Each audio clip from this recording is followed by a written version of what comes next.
салому алайкум, шабакаи ҷаҳонии висоли ҳақ. номи ман мударрис аст. Ман аз Тоҷикистон, аз Мухтори Кӯҳистони Бадахшон.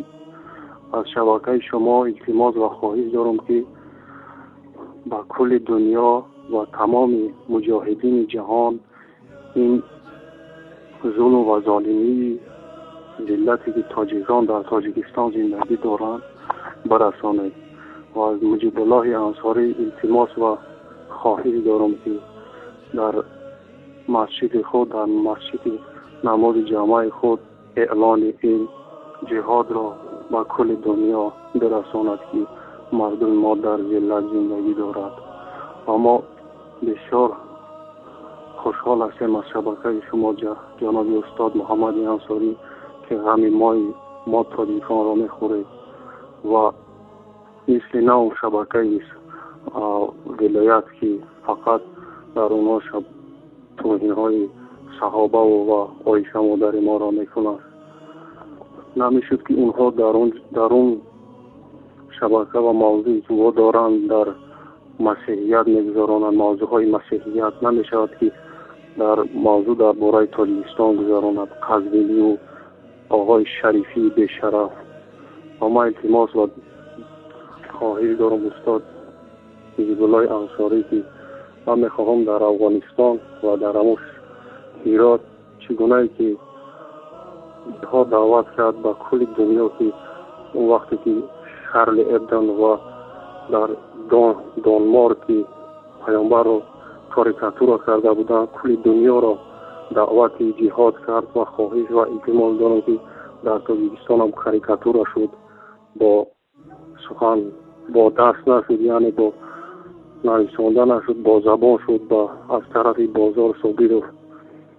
شما خود ملاحظه نمایید که بازار صابیرов چی گفت، که میگه خدا با کلی پیغمبرانش با لیلی با یک شبخه لیلی نمیبراید. و التماس و دعا دارم، خواهش دارم که نجیب‌الله انصاری خانان ما را بشنود. و از ما خواهش فقط همین است از ما که استاد شما جهاد را به کل دنیا برسانید، چگونه با عربی و با انگلیسی میرسانید در مسجد خود.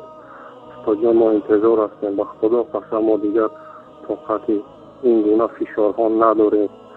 و حتی عبدالله محقق که دیروز در شبکه یکم صحبت کرد، فقط سخن و زبان او درباره وهابیت و سلفیت میگوید. حتی جناب شیخ حاجی میرزا را هم تهمت میزند که حاجی میرزا در 7-8 امر معروف خودش را تعریف میکند و تصدیق میکند که من این گونه هستم، من این گونه هستم. عبدالله محقق انشاءالله تو زندانی هستی، یک عمر انشاءالله ما روزی میشود که بیرق اسلام را دست بالا میکنیم. و انشاءالله ما شما برای رافضی ها را از بین میبریم انشاءالله با لطف این شبکه جهانی وصال حق. و خواهش من همین است استاد که نجیب‌الله انصاری، من فقط از نجیب‌الله انصاری یک خواهش دارم، به خدا قسم شما اگر یک بار دعوت به کل دنیا برسانید به زبان همین فارسی یا عربی، شما چگونه میگید که استاد درباره یک حدیث پیامبر را خوانده که المسلم اخو المسلم، مسلمان برادر مسلمان است. شما چگونه میگوید که غم و ذلت برادران سوریه که در سوریه هست، او شما گفتید من امر معروف شما را گوش کردم، غم برادر سوریه غم من و تو شما میگید.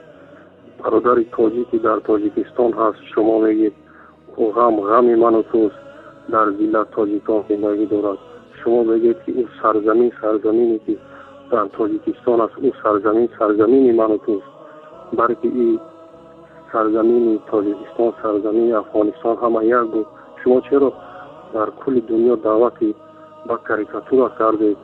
در اون سرزمین شما بود و در اون یک مدارسی که شدن تحقیق بر صحابه ها و